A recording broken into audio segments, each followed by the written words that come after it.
du ciel. Bienvenue à toi, Laurent. Donc Laurent Calembert, je vous le présente parce que sur ma nouvelle chaîne, donc pour l'amour du ciel, je suis très heureuse de commencer par cette interview de celui qui a fait partie de ceux qui m'ont enseigné l'astrologie. Donc il était normal que je commence quelque part, que la boucle se boucle à travers cette présentation de Laurent. Donc Laurent Calembert, Star System. Je t'invite, Laurent, à te présenter. Merci déjà pour ton invitation. Avec joie. Très bien, et je suis toujours cette passion qu'on a en commun qui est l'astrologie. Et donc voilà, ça me fait plaisir d'être là. Donc je m'appelle Laurent Calembert, j'étudie l'astrologie depuis mes 17 ans. Ça fait presque 30 ans donc. Et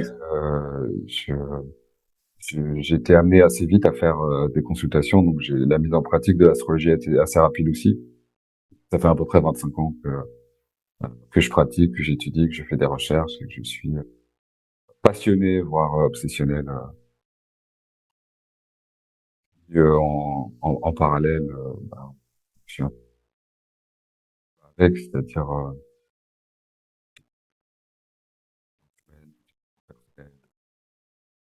amener finalement les gens à se transformer et à pouvoir amener des choses meilleures dans leur vie, en fait. Voilà. L'astrologie, c'est la base qui est restée depuis le début, mais je me suis vraiment intéressé à beaucoup de choses autour de ça. Mais l'astrologie reste le tronc central. Et j'ai aussi parallèle dans la programmation et le développement vraiment l'informatique, ce qui me permet aujourd'hui de penser à faire des apps et des systèmes de statistiques, etc. Enfin voilà, jouer avec l'astrologie et l'informatique au final. D'accord, merci. Je voulais te poser la question et je vais la poser à tous mes invités. Alors bien évidemment, on ne se définit pas que par son soleil, sa lune et son ascendant, mais déjà une petite entrée en matière. Donc est-ce que tu peux nous donner ton soleil, ta lune et ton ascendant, s'il te plaît?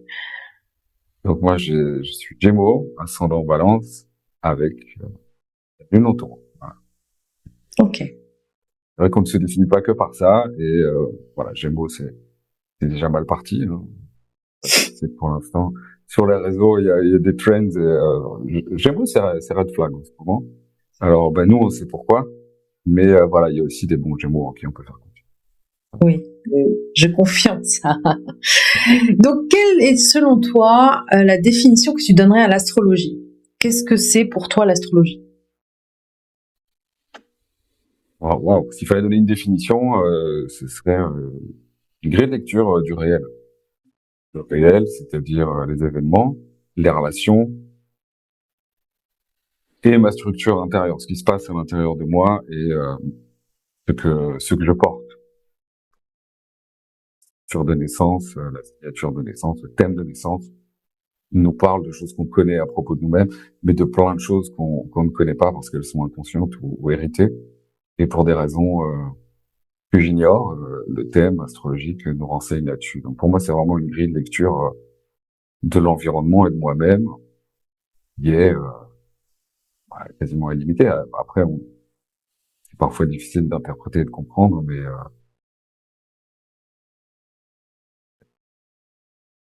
Ok. Et donc, la résonance avec les astres et les planètes te semble percutante comme expérience à vivre, ou en tout cas cette idée que nous sommes en résonance avec l'univers? C'est une évidence. Hein. C'est une évidence. Après, quand on ne s'y intéresse pas ou quand on n'a pas envie de le voir, c'est aussi très facile de ne pas le voir. Les manières dont certaines personnes peuvent utiliser l'astrologie pour manipuler ou pour se cacher derrière des concepts un peu bateaux, on peut le faire. Mais en vrai, quand on a une vraie expérience de ce qu'est l'astrologie, ne fût-ce que des cycles, qu'on étudie vraiment ça, qu'on met en lien un calendrier prévisionnel avec la vie des gens, et qu'on est rationnel, on comprend très vite que la plus grosse probabilité, c'est qu'il y a vraiment quelque chose. Il y a vraiment quelque chose qui est précis et qui fonctionne. Et donc, ouais, moi, je ne sais pas pourquoi ça fonctionne, par contre. Et j'ai essayé de comprendre ça quand j'étais plus jeune, mais ça mène à la migraine. Il faut laisser le mystère au mystère et prendre ce qui fonctionne. Enfin, en tout cas, moi, c'est ma philosophie de me dire, je sais pas pourquoi ça fonctionne, mais je sais comment ça fonctionne, et c'est ça qui, finalement, donne des résultats dans le réel. Oui, je sais pas si grand monde a la réponse ou pourquoi ça fonctionne. Je pense qu'en effet, ça fait partie Ou, des c'est bien, mystères de l'univers. c'est bien, Ok. on s'en fout. Ce qui compte, c'est de savoir comment s'en servir et comment, je sais pas.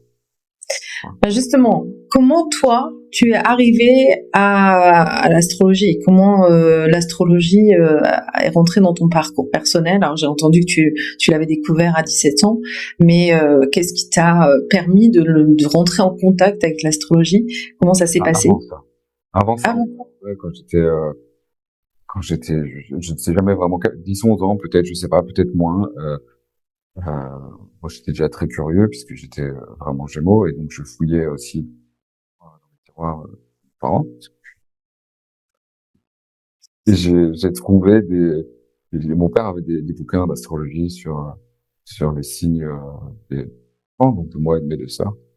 Et donc c'était des livres uniquement dédiés à un seul signe. J'ai lu le mien, j'ai trouvé ça incroyable. Et, ça m'a marqué à l'âge que j'avais. Et puis j'ai lu celui de mes deux sœurs pour comparer. Et ça me parlait pas du tout. C'était vraiment deux autres profils. Et donc à ce moment-là, à l'âge que j'avais et avec la discrimination que j'avais à ce moment-là, moi j'ai tout de suite compris que c'était pas possible que ça fonctionne pas. Efficace.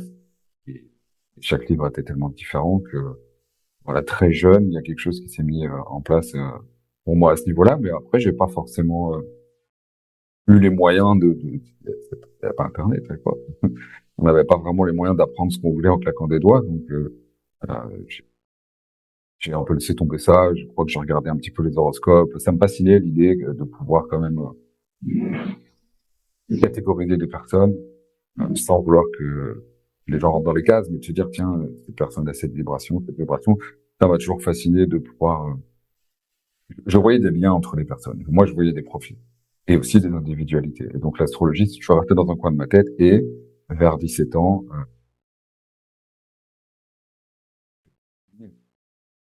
Et je me suis dit à l'époque que ce serait un bon moyen pour draguer les filles. Pragmatique. Ouais, il fallait une motivation, c'était une motivation efficace pour bien se plonger dans le sujet. Et puis oui, cette motivation m'a très vite amené à comprendre que il y a vraiment beaucoup.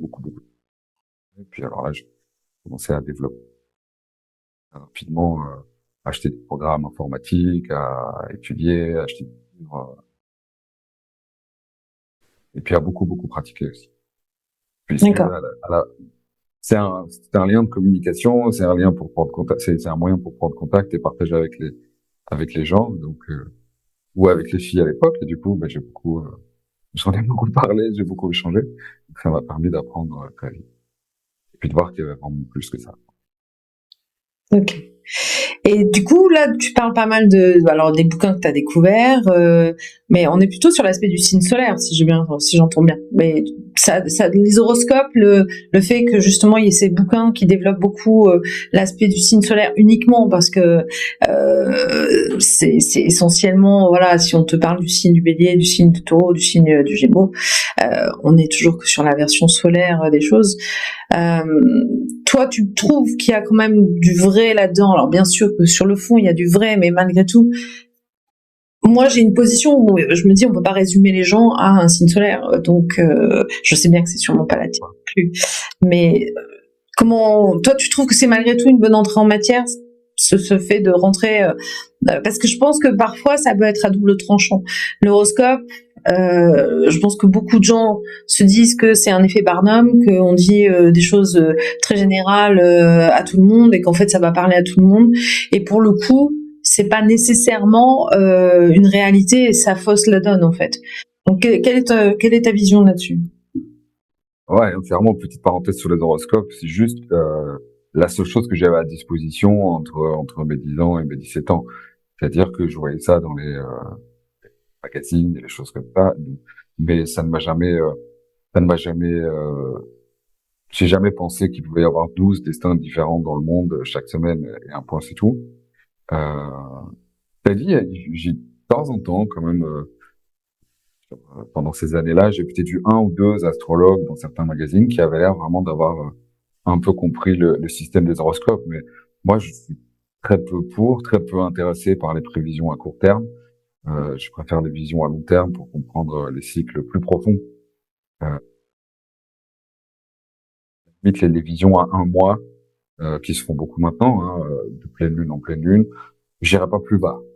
Par semaine ou par jour, je peux jamais ça. Par mois, ça peut avoir un certain sens. Ça parle d'une ambiance, ça parle d'une posture qui peut être intéressante. Mais moi, ça a jamais été vraiment mon truc. Et voilà, il y a les horoscopes ont fait beaucoup de mal. Je pense continuer à le faire, parce que maintenant, ils sont générés par intelligence artificielle. Même avant, ils étaient déjà générés par des gens qui étaient des pigistes et même pas des astrologues. Juste, il y a eu beaucoup de problèmes par rapport à ça.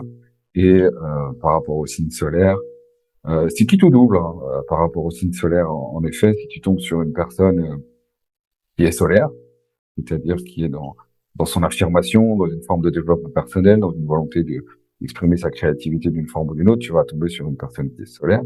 Et la description du signe solaire, c'est une bonne entrée en matière. Maintenant, tu tombes sur une personne qui est lunaire, très identifiée à des systèmes de sécurité, de protection, etc., majoritairement. Euh, Ça va déjà être moins parlant de parler du signe solaire. Puis il y a encore le troisième cas où peut-être la personne va être solaire, mais dans un système astrologique, un thème complètement contraire. Et donc, il y a énormément de contradictions, et donc ça peut parler moins. Donc, évidemment, je peux pas de vraiment parler d'astrologie sans voir le thème complet, pour pouvoir vérifier les contradictions les dominantes. Les dominantes du thème, clairement, sont plus importantes Ouais. que chaque planète en elle-même. Bien d'accord. Mais dans un monde où les gens se connaissent, sont dans une dynamique de développement personnel et d'être eux-mêmes, leur soleil va leur parler en général. Oui, bien évidemment, mais c'est vrai que, et là pour le coup, ça fait partie des choses que tu m'as apprises aussi. Dans la vision astrologique, en tout cas la mienne que j'ai, c'est clair qu'on a chacun un thème, donc une singularité qui fait que nous sommes tous différents les uns des autres, et même des thèmes très proches, pour des naissances très proches ou des choses comme ça, n'indiquent pas que chacun va vivre le même destin, même si on a la même heure, le même lieu et la même date de naissance. Donc on est raccord là-dessus. Alors je te titille sur l'histoire du soleil, bien sûr, mais Non, je pense que c'est important d'en parler parce que tout le monde n'est pas conscient nécessairement de ça, en tout cas. Et que l'avantage d'aller voir un astrologue, c'est justement de voir sa propre cartographie, d'aller voir sa propre singularité. Et ce n'est pas parce qu'on est un soleil dans un certain signe que entre le fait qu'on puisse naître au tout début ou à la toute fin ou au milieu du signe, déjà rien que ça, il peut y avoir des colorations différentes, des versions différentes, et sans parler après de tout ce qui peut perturber le soleil autour, dans les différents soit astéroïdes ou planètes autour qui peuvent aussi avoir un impact bien sûr sur l'effet solaire. Donc c'est ça aussi, je pense, l'intérêt, et c'est ce que j'aimerais à travers cette chaîne justement aussi expliquer à chacun, c'est que penser que grosso modo l'astrologie égale l'horoscope ou notre signe solaire, c'est pas une hérésie, mais pas loin. Enfin, en tout cas dans ma vision, c'est extrêmement limité. Donc et que l'astrologie a beaucoup plus à apporter. Tu évoquais le fait de s'intéresser au fait de regarder son cycle personnel sur au moins un mois. Excuse-moi, oui. Je vais juste t'interrompre parce que tu disais un truc intéressant par rapport deux personnes qui auraient quasiment le même thème pour avoir des destinées complètement différentes, ce qui est vrai, qu'on ait une forme de libre arbitre dans les choix qu'on fait, mais aussi, si elles ont vraiment un thème identique, on va quand même retrouver les mêmes cycles. Donc, les planètes se trouvent aux mêmes endroits, les personnes vont être confrontées dans leur historique aux mêmes impulsions au même moment.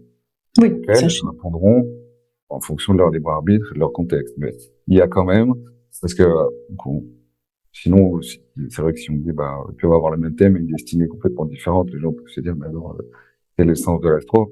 Non, le sens de l'astro, c'est qu'il y a une prédestinée et un libre arbitre. Et donc, dans la phase prédestinée, c'est-à-dire que les personnes ont la même structure, donc ils reçoivent les énergies de la même manière au même moment. Par contre, la manière d'y répondre, dans la partie libre arbitre, va donner des histoires peut-être ou peut-être pas complètement différentes l'une de l'autre, quoi. Je veux juste, Ouais, c'est intéressant ce que tu dis. Alors, je suis entièrement d'accord avec ce que tu nous partages. Justement, tiens, quand on parle du thème natal, selon toi, ça correspond à quoi le thème natal? pour moi, ça correspond à une sorte de programmation irréversible et destinée, c'est-à-dire cette structure, c'est un système de fonctionnement, un système de branchement au travers duquel on peut voir plein de choses, hein, des forces, des faiblesses, des héritages rationnels, des blessures karmiques selon la version de modèle que l'on utilise pour comprendre la vie. Et donc, et cette structure, pour moi, elle correspond à la prédestinée, elle ne changera pas. Montre sur cette prédestinée, sur cette structure, qui montre ce que l'on porte, arbitre, une conscience, une liberté, une créativité. Et donc, on va pouvoir s'occuper de ça, ou ne pas s'occuper de ça, comme on le souhaite. Ouais, évidemment, dans certains timings, etc., on fait pas tout ce qu'on veut comme on veut. Il suffit pas de le vouloir pour que ça change, mais il y a des outils, il y a des timings, il y a un tas de manières de faire évoluer ça d'une manière de plus en plus positive et intéressante. C'est-à-dire vraiment arriver à maîtriser cette structure. Donc, pour moi, le thème de l'essence représente cette partie prédestinée. Alors que la vie, le choix qu'on va faire après, représente le libre arbitre qui est complètement individuel et imprédictible parce que c'est un choix. Enfin, moi, ce thème nous donne cette cartographie. En fait. Mais comment on va envisager, l'employer, ça se passe dans le dialogue et dans le questionnement Ok. avec les personnes. Je rebondis sur ce qu'on disait par rapport au fait de naître au même endroit à la même date de naissance, etc. Notamment sur les thèmes de jumeaux ou triplés, etc.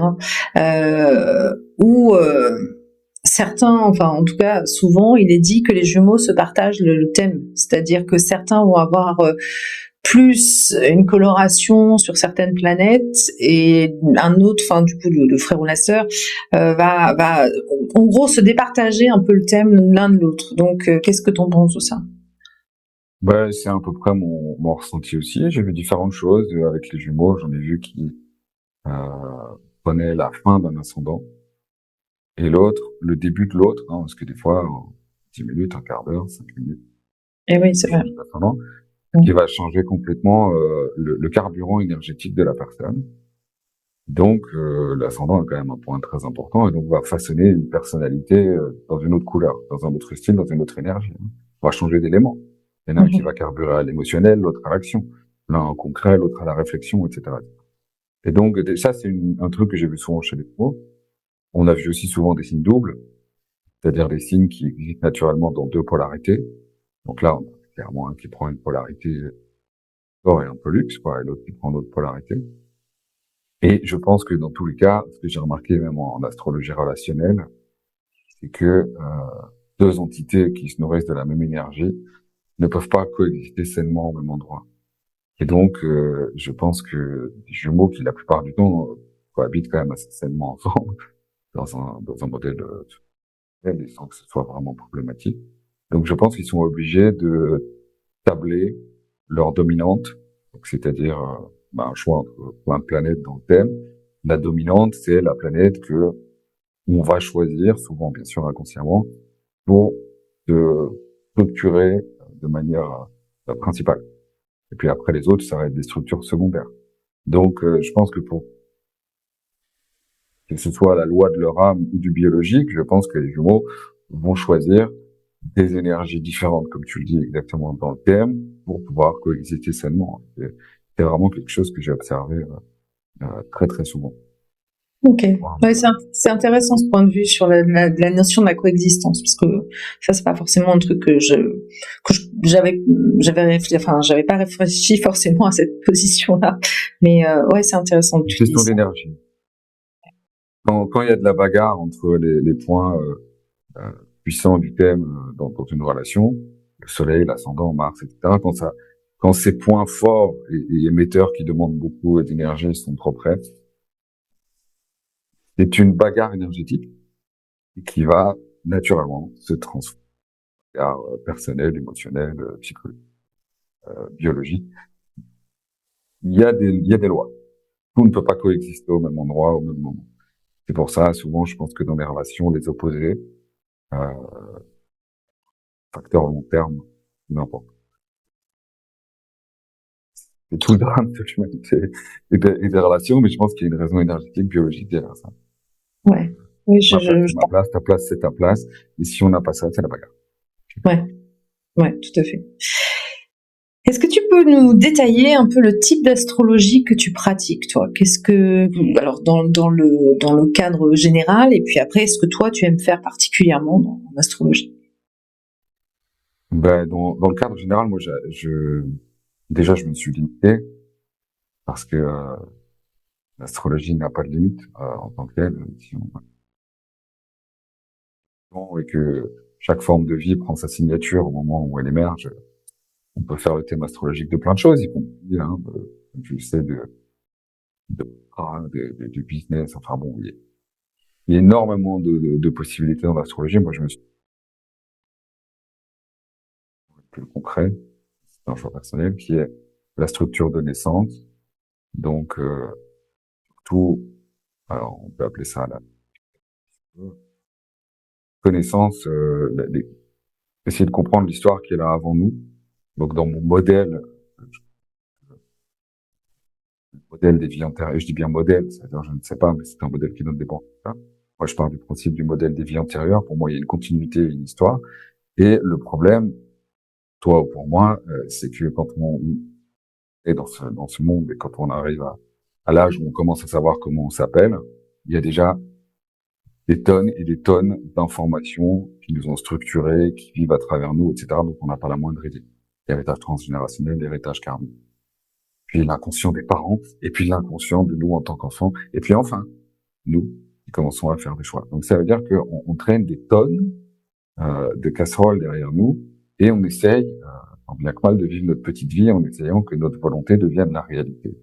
Donc ça, c'est aussi un des grands drames de l'humanité. Donc moi, ce que j'aime dans l'approche de l'astrologie, lecture structurelle, comme je dis, c'est-à-dire quelle est notre structure, qu'est-ce que l'on porte, c'est surtout d'aller voir tout ce qu'il y a avant nous et qui nous empêche de faire ce qu'on a envie de faire. En gros. Ça, Donc tu fais de l'astrologie karmique de type sidéral, par exemple, ou alors moi, je reste toujours câblé sur le tropical d'accord. parce que ça marche, mais je ne peux pas dire que le branchement sidéral ne fonctionne pas. C'est juste un autre niveau de lecture et encore une fois, étant Gémeaux, j'ai dû apprendre à faire très attention à la dispersion. Donc, pour moi, le cadre tropical fonctionne. Je vois les résultats, je peux les mesurer, donc je continue à le garder. Mais je ne peux pas dire que la lecture sidérale ne parle pas, ne soit pas accrochée à quelque chose. C'est juste un peu plus, peut-être en subtilité, en profondeur, et je préfère aborder les choses de manière plus concrète et réaliste. Et ça, c'est vraiment un choix perso. Donc, oui, les gens appellent ça l'astrologie karmique, c'est-à-dire qu'on parle de ce qu'il y a avant nous et des informations que le thème nous donne à ce niveau-là, et j'essaye d'écrire l'histoire. Je pense qu'on est inscrit dans une histoire.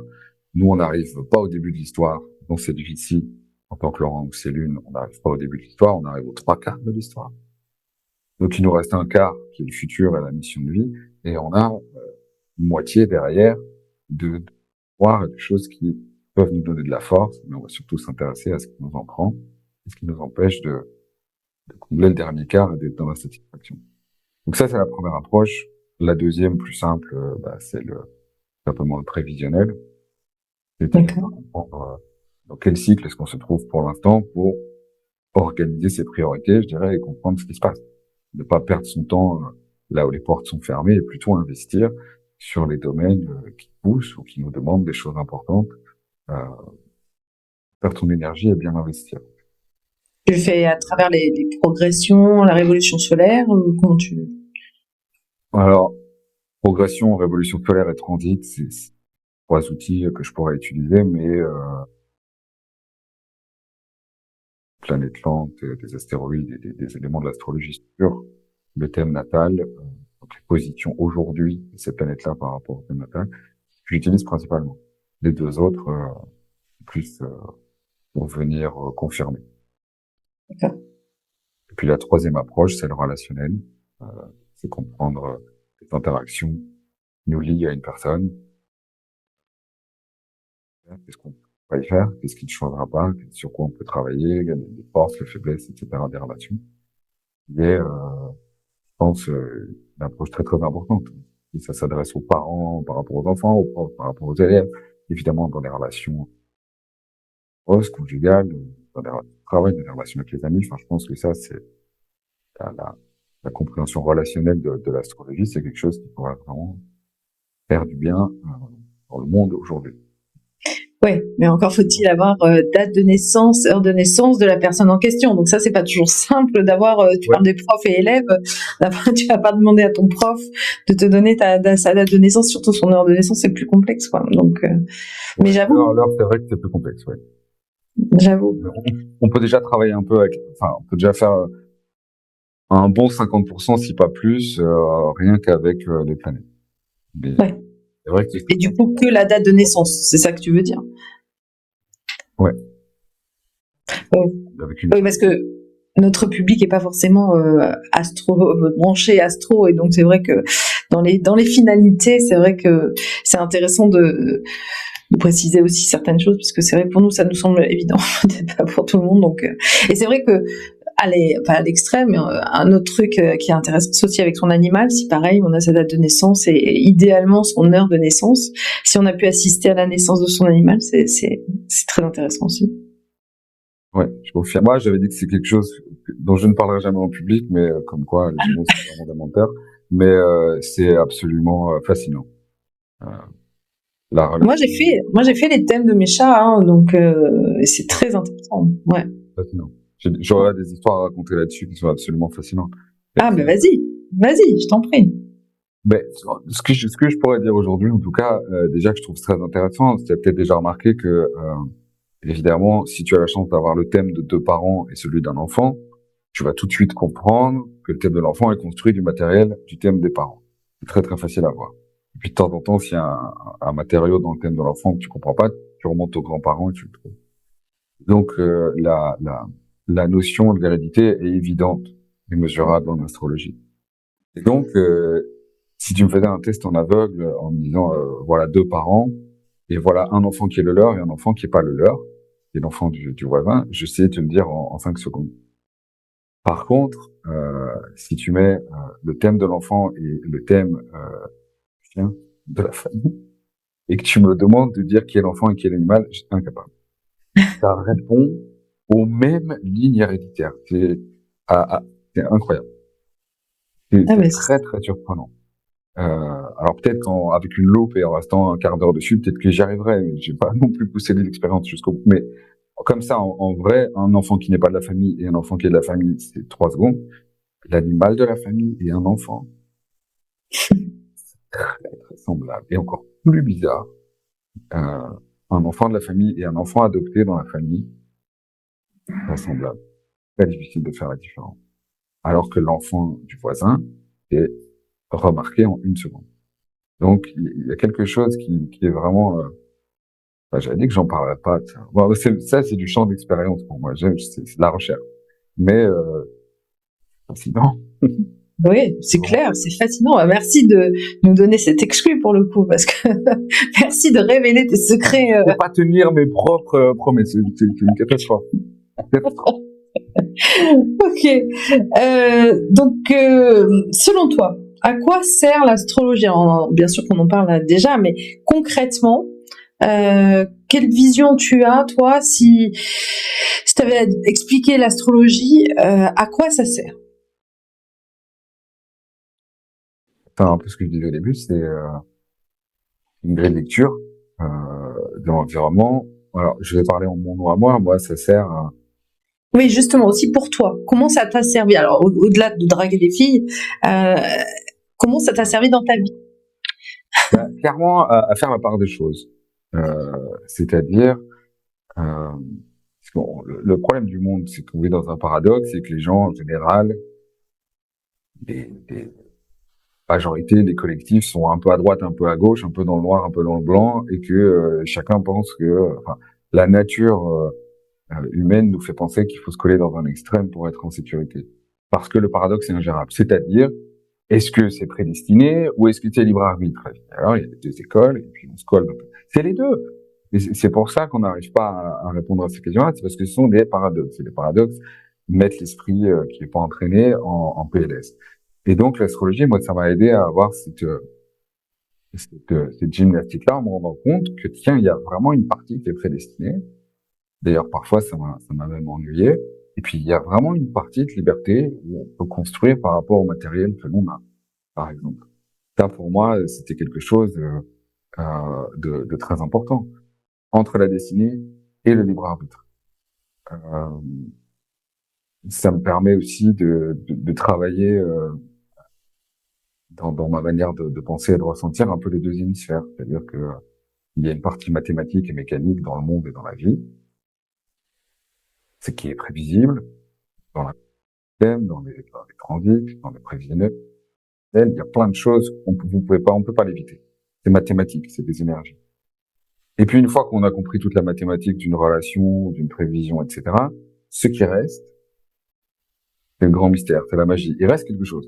Il reste des sentiments, il reste de l'amour, il reste de la magie. Et l'astrologie m'a permis un peu de séparer le blanc et le jaune de l'œuf de cette manière-là. Ok, il y a beaucoup de mécanique. Je raconte beaucoup d'histoires sur des mécaniques émotionnelles, des mécaniques sentimentales, des mécaniques biologiques. On se raconte des histoires. Et puis il y a aussi une mécanique dans les transits et dans les cycles, etc. Donc on va penser encore une fois qu'on est sur des rails, mais non. Enfin oui, dans une certaine mesure, et puis non, dans une autre. À un certain moment, on peut sortir de ça ou surfer dessus. Donc c'est toute une gymnastique par rapport au paradoxe de la vie en général que moi, la pratique de l'astrologie m'a permis de faire. Aussi soigner les angoisses, à force de me rendre compte que y a-t-il du hasard ou y a-t-il pas de hasard? Non, il y a clairement pas de hasard. Oh ben alors, ça veut dire que tout est écrit à l'avance et que non. Il n'y a pas de hasard, mais tout n'est pas exactement écrit à l'avance. Il y a une trame, il y a un espoir, il y a un projet, mais il y a des variations et des adaptations au fur et à mesure. Et en même temps, rien ne se passe par hasard en dehors d'une certaine synchronicité avec l'environnement, sans rentrer dans les détails, quoi. Et tous ces sujets un peu complexes, simplement pratiquer l'astrologie m'a permis de me rendre compte de ça, aussi de voir la différence entre moi et mon intuition, ou les informations qui viennent d'ailleurs et puis les informations qui viennent de moi. Ça m'a aidé à faire la différence. Souvent les gens disent ouais, mais c'est quoi le canal, c'est quoi l'intuition, c'est quoi? C'est vrai, c'est pas facile de pouvoir séparer une émotion d'une intuition. Pratiquer l'astrologie demande des connaissances intellectuelles, une pratique gymnastique, du ressentir, lâcher prise, une certaine confiance pour oser partager les choses. Enfin, c'est un exercice qui est complet et qui au final amène quand même un certain apaisement, une capacité à percevoir un peu les mouvements internes. Tiens, ça c'est une intuition. Tiens, ça c'est juste moi qui réfléchis. Ça m'a mis aussi à l'aise. C'est intéressant ça, parce que évidemment, tu sais que je suis médium aussi. Est-ce que toi, dans ton analyse du thème, ce que tu fais en astrologie, tu as le sentiment que ton intuition fait partie aussi de ton analyse? Moi, je le pense clairement sur ma vision de l'astrologie. Quand je regarde un thème, par exemple, alors je le définis comme ça parce que c'est, je pense, la meilleure manière dont je peux l'expliquer, c'est que j'ai l'impression d'avoir des points du thème qui s'éclairent, en fait, tu vois, en fonction de ne serait-ce que de l'analyse globale. Si je cherche rien de particulier, j'ai l'impression d'avoir vraiment des endroits éclairés sur le thème qui me montrent des caractéristiques, ou si après il y a une démarche de comprendre une problématique ou quelque chose, pareil, j'ai le sentiment d'avoir des points du thème qui s'éclairent en lien avec ce que je dois comprendre. Est-ce que toi, dans ta manière d'analyser les choses, tu as le sentiment que ton intuition, évidemment, fait partie de ton analyse, ou est-ce que tu penses que c'est vraiment plutôt ta connaissance cartésienne presque des choses, qui en ferait presque une mécanique mathématique, qui est privilégiée dans ton analyse? Comment tu vois les choses, toi? Alors moi, j'aime vraiment les deux. Évidemment, je vais pas faire de séparation. J'ai un esprit très statistique et j'ai beaucoup de mémoire. Je connais beaucoup de cas différents et j'aime faire des recoupements, etc. Et donc, il y a toute cette partie mécanique. Alors, pourquoi je vais très bien avec ça. Et je connais les limites de ma propre intelligence et des fois, il y a pas, d'ailleurs, on peut pas dire autrement. Voilà. Du moment où on sait qu'on est dans une énergie d'alignement et dans une par rapport à ce qui est en train de se passer. Ça a toujours été finalement, moi j'ai étudié beaucoup de choses, hein, notamment dans le chamanisme, etc. Enfin, j'ai un peu pu savoir tout ce qui existait, tout ce qui n'existait pas dans le monde et dans les rumeurs et les croyances. Et donc j'ai une conscience qu'il y a d'autres mondes et puis il y a d'autres mondes et d'autres énergies à l'évidence. Et donc dès le départ où j'ai commencé l'astrologie, mon contrat, parce qu'il y a moyen de faire des dégâts avec l'astrologie. On a accès à des informations si elles sont pas bien déposées, pas au bon moment. C'est ce que j'ai connu un peu dans mes débuts, évidemment, j'étais jeune. Et donc, quand j'ai décidé de faire ça professionnellement, une forme de contrat avec la vie qui était, voilà, moi, mon idée, c'est que je transmette les informations d'âme à âme dans ce qui est important pour la personne et précisément cadré par ce qui est juste et important pour la personne. Alors, je rebondis 2 secondes, excuse-moi de te bloquer, mais Oui. je rebondis 2 secondes parce que je suis tout à fait d'accord avec toi et ta vision et sa manière de gérer les choses. Parce que malheureusement, j'ai eu tellement de gens qui ont été dégoûtés de l'astrologie parce qu'on leur a dit que leur thème était mauvais, que ils allaient vivre une vie terrible par rapport aux événements. Je suis entièrement d'accord avec toi que déjà, il n'y a pas de mauvais thème ou en tout cas qu'il n'y a pas de compréhension de l'astrologue si il part sur cette notion là, et qu'en effet l'idée c'est d'être dans la bienveillance, dans le partage de quelque chose qui va aider la personne à la fois se comprendre et à grandir, mais surtout pas d'aller détruire quelqu'un en lui disant ton thème est terrible. J'ai eu vraiment des personnes, alors c'est vrai que le thème était challengeant, j'avoue que quand tu regardes le thème tu te dis waouh, qui je vais avoir en face de moi, mais c'est vrai que il y a des personnes qui n'ont pas du tout, en tout cas des astrologues ou qui se nomment comme ça, qui n'ont pas de recul dans leur manière de délivrer les choses. Et c'est, moi, je dis aux gens, fuyez dans ce cas-là. Quelqu'un qui commence à aborder le thème en disant votre thème est nul, mauvais ou c'est terrible, ça s'arrête là. Voilà. Qu'est-ce que t'en penses? Enfin, excuse-moi, je t'ai coupé dans ton analyse, mais t'as raison de parler de ça. Ça m'est arrivé aussi et je crois que ça fait partie des défis. C'est quand même très challengeant d'être astrologue et de se permettre d'aller raconter des choses de l'intimité, de la vie, du temps à ces personnes. C'est quand même pas facile au début. Et donc, notamment, le curseur, vérité, transparence. Et donc, il y a des sujets qui sont très, très casse-gueule, comme les maladies et la mort, par exemple.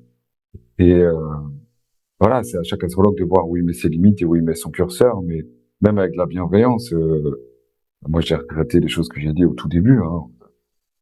Moi, à la limite, mon premier thème, ça a été le pire. Et la personne m'a demandé d'être très, très transparent et moi j'étais un esprit peu scientifique et rationnel. Donc moi, si tu veux être transparente, on va être carré, on va... Non, j'ai vite compris que on est dans une science humaine aussi, il y a des émotions, il y a du feeling et que il y a une responsabilité de déposer l'information déjà d'une certaine manière. Et puis moi, il y a des informations avec lesquelles je ne chipote plus. La mort, les maladies, c'est plus dans mon champ. C'est beaucoup trop compliqué à gérer et à déposer. C'est horrible.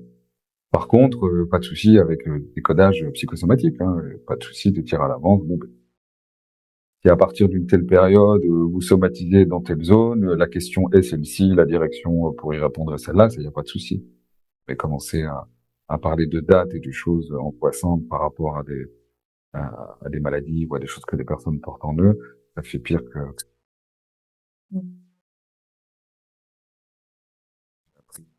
Écoutez, mais ça, c'est à chaque astrologue à trouver son cadre. C'est un vrai challenge. Est-ce que tu penses que l'astrologie t'a évité des mauvaises situations, des problèmes Non. ou ouais, comment?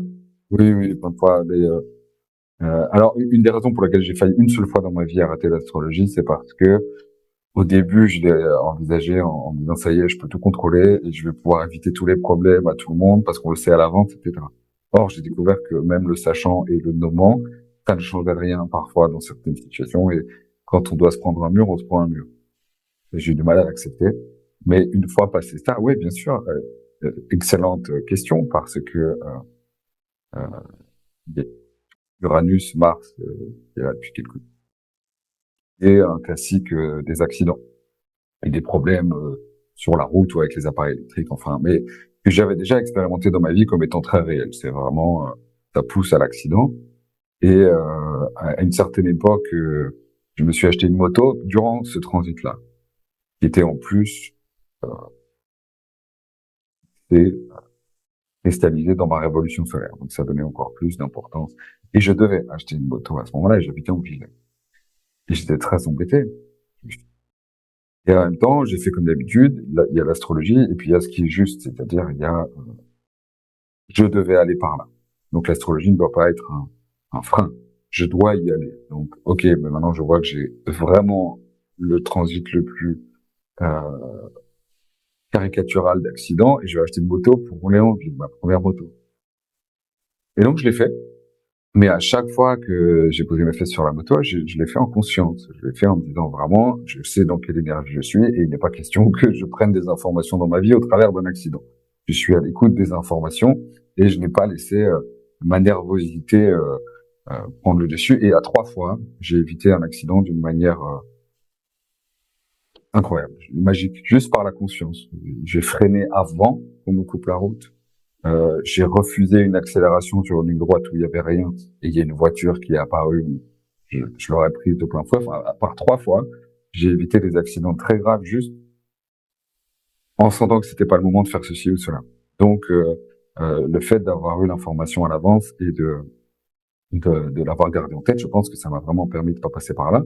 Et alors, ça c'était il y a je sais plus combien d'années, moins plus de 10 ans. Et aujourd'hui, enfin cette semaine, la semaine dernière, il y avait de nouveau ce transit Mars et Uranus.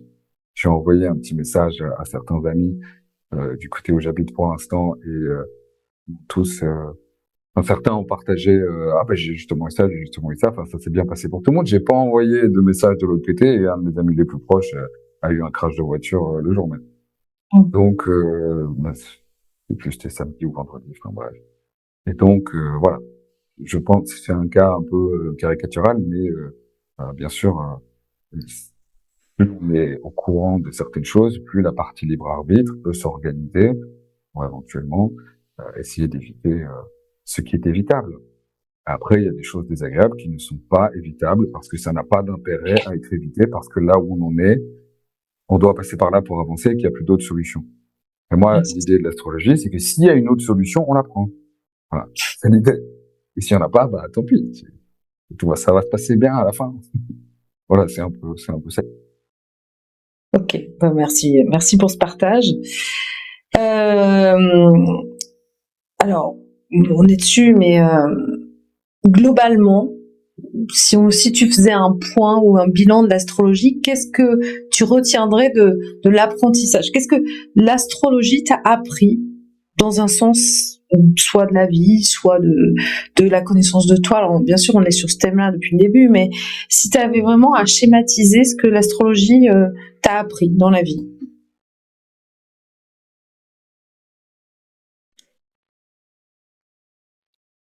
Que toutes les relations ont un sens précis, pas une mécanique.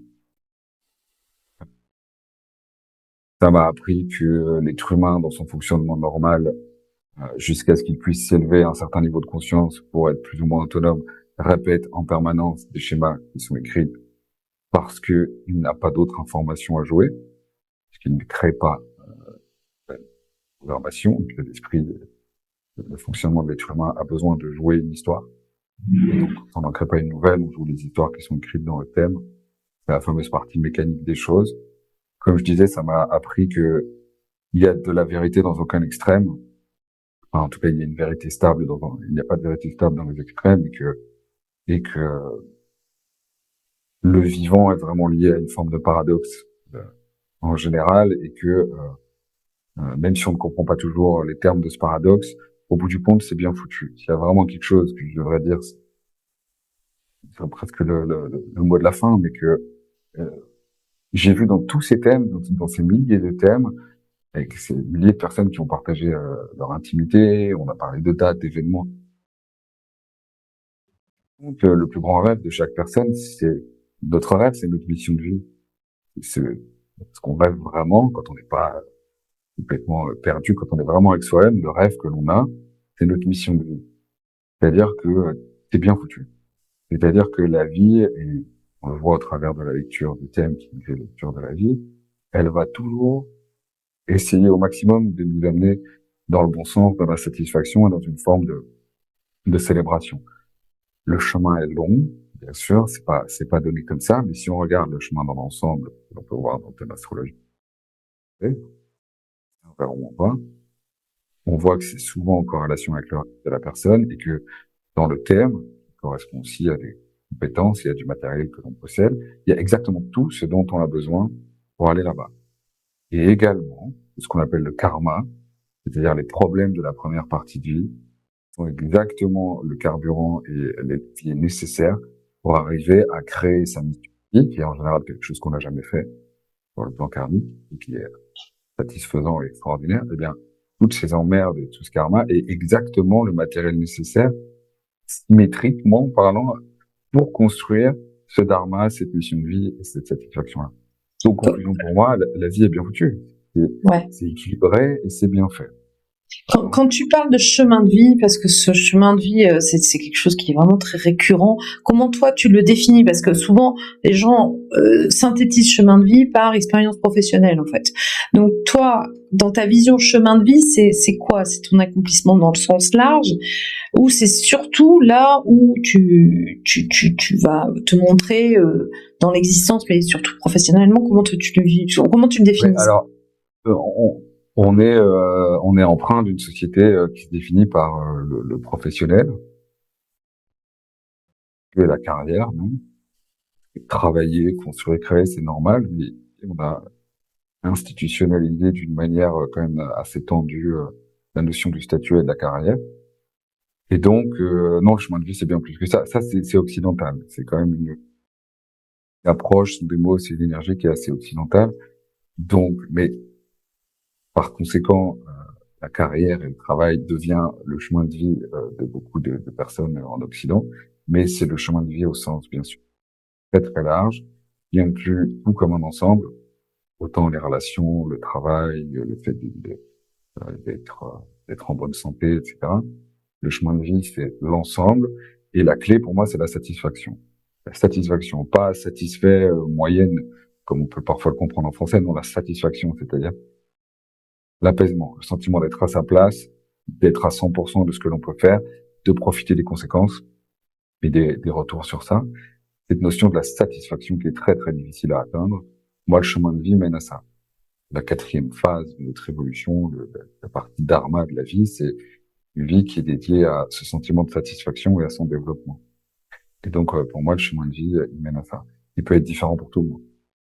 Satisfait en travaillant, d'autres en étant, enfin, d'autres en sculptant du bois. Enfin, je veux dire, en fait, chacun pourrait juste faire ce qu'il a à faire et être à sa place, et ce serait parfait pour tout. Pas que tout le monde ait à travailler comme ça. Pas que tout le monde ait à travailler dans le jardin. Je pense que chacun a vraiment ce qui le fait vibrer et sa propre place. Et moi, je vois ça dans l'astrologie me permet d'accéder à cette vision-là très très clairement. Et pour le futur, si tout le monde fait juste ce qui est s'occupe de faire uniquement ce qui est bien pour lui, pas au sens de l'ego, mais au sens de la satisfaction et l'alignement, on fera des choses qu'on aime bien, et les autres feront les choses qu'on n'aime pas parce que eux aiment le faire. C'est bien foutu. Ouais, alors je rebondis là-dessus, c'est intéressant parce que est-ce que selon toi, finalement, la vie va de toute manière nous proposer les expériences justes pour pouvoir y accéder à ce chemin de vie, à ce que on a prévu comme ligne de route en fait quelque part, ou est-ce que selon toi finalement on peut forcer certaines choses parce que finalement de ma vision, la vie est toujours là à nous proposer les expériences. Donc quelque part le lâcher prise. En gros, la question c'est est-ce que finalement, si on ne se questionnait pas, si on était dans le lâcher prise naturellement de ce que la vie nous présente, avec une ouverture d'esprit en se disant tiens, je sais que ce que la vie me présente finalement est bon pour moi parce que ça fait partie de mon chemin, sans se questionner plus que ça. Est-ce que tu penses que la personne arriverait au même résultat, voire même mieux, que quelqu'un qui s'est cherché, qui a cherché des réponses, des questions? Est-ce que tu crois que finalement, ce qui nous est dédié nous attrape, enfin en tout cas nous vient à nous? Ou est-ce que tu penses qu'on peut forcer le destin d'une manière ou d'une autre? Une bonne question. Alors, j'ai un peu plusieurs questions en une, mais je pense que ce qui vient à nous ici et maintenant est toujours juste. Par contre, des fois c'est gratifiant, des fois c'est challengeant. Des fois ça fait très mal, et des fois ça fait vraiment plaisir. Mais dans les deux cas, pour la vie, c'est juste le retour de ce qui a été projeté, de ce qui a été mis en place. Par rapport à l'axe des nœuds en astrologie, qui est quand même pour moi la colonne vertébrale de l'incarnation, c'est-à-dire c'est ce qui donne le sens, ce qui donne la place qu'on prend dans cet environnement qui est le monde, la planète Terre, on va dire.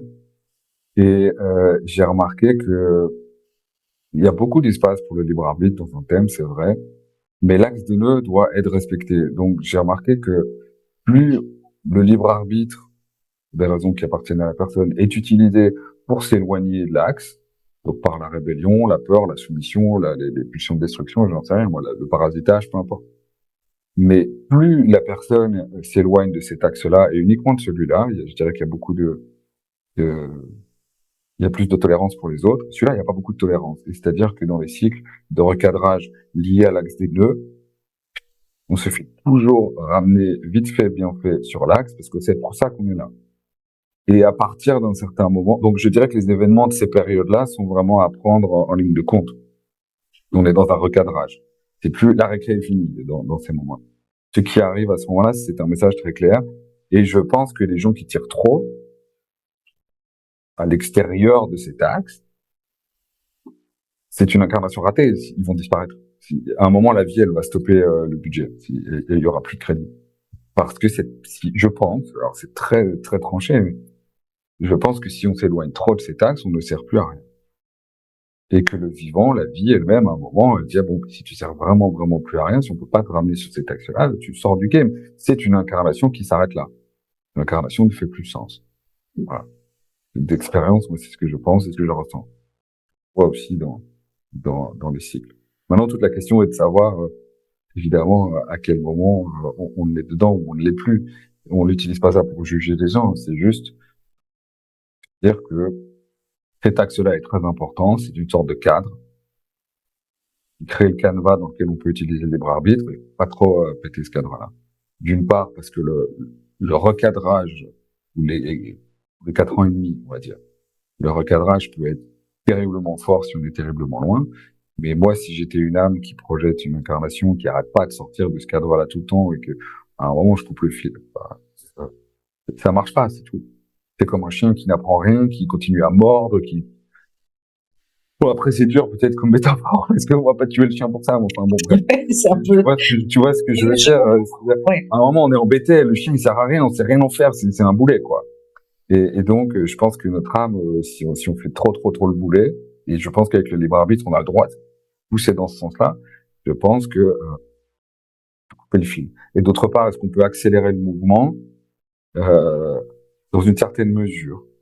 Mais souvent pas par l'action, la force et la volonté, souvent par le contraire, souvent par une sorte de transparence, de lâcher prise et d'acceptation. C'était parfois le moyen le plus rapide pour avancer, mais là, on rentre dans des notions philosophiques et pas toujours facile à comprendre quand on la compare à certains événements qui arrivent aux personnes. Mais en fait, souvent le moyen d'aller plus vite, c'est de rien faire. Mais, ouais, comme tu dis, merci énormément pour cet entretien qui était vraiment très très chouette. Donc, quelle est, pour finir, ton actualité?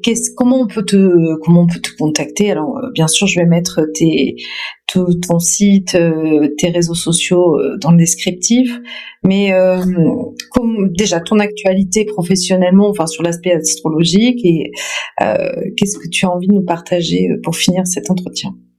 Ok, donc c'est une question qui m'intéresse puisqu'elle est un peu au centre pour l'instant de ce que je suis en train de mettre en place. Donc moi j'ai toujours préféré travailler sous le radar et j'ai jamais vraiment existé sur les réseaux au fil du cul. Donc j'ai toujours fait des consultations individuelles, des 3 types, et puis des cours. Je donne des cours depuis 15 ans aussi.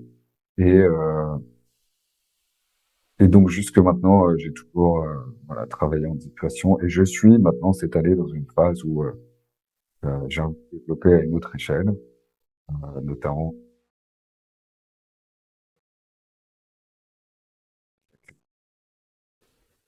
quiconque et à son propre rythme et dans le fun. C'est légitime. C'est pas toi qui es le plus difficile dans mes cours, mais c'est que c'est dit. Ouais, c'est mon délire personnel de toujours essayer de diminuer cette friction et cette difficulté, ce qui est impossible à complètement éviter. Mais voilà, en tout cas, donc je suis dans la mise en place d'un système comme ça, notamment accompagné par des applications. D'accord. Donc voilà, Tu penses qu'elles seront disponibles quand, ces applications? le plus vite possible, Inch'Allah. D'accord. Ce que je veux dire par là, c'est que je suis plus l'artiste que le commercial, si tu veux. Donc, mais cette année, il a été décidé que j'allais un peu mettre de l'ordre dans tout ça. Donc, j'ai un compte Instagram qui s'appelle Star System. J'ai un site starsystem.world, mais qui est en transformation. Et donc, on peut me joindre par WhatsApp pour l'instant. Et je suis en train de voilà, nettoyer les greniers et les caves de mes comptes des réseaux sociaux que j'ai très peu utilisés pour voilà commencer à partager du train d'émerger de ce côté-là. Donc c'est pas flamboyant, mais le moyen le plus facile de me joindre, si vous avez des questions ou des informations. Enfin, Je mettrai WhatsApp aussi, du coup. Je mettrai. De toute façon, à partir du starsystem.world, et en français, il y a le lien pour mon WhatsApp et pour l'instant, voilà. D'accord. Et Instagram aussi que je vais star-system. Ok. Astro. Bon, J'y viens, je viens. Ça va être carré, ça va être bien fait, j'arrive. ok, ok. Ouais. On attend ça. Alors, on attend ça. Et pour le mot de la fin, donc c'est toi qui vas avoir le mot de la fin. Qu'est-ce que tu as envie de partager, de dire sur toi, sur l'astrologie, peu importe. C'est toi qui choisis le mot de la fin. Bon, le mot de la fin, Gémeaux, c'est vraiment pas très intelligent, ça. J'ai précisé, le mot de la fin. On ne sait pas mettre le mot de la fin. Il n'y a pas de fin, c'est sans fin.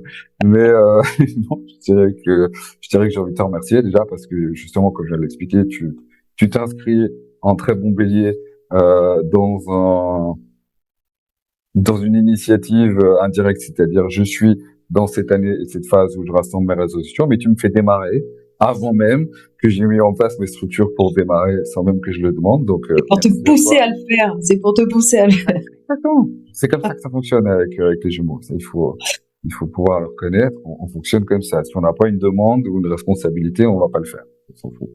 Et donc, quand on est sous pression, on réagit. Vive les signes cardinaux.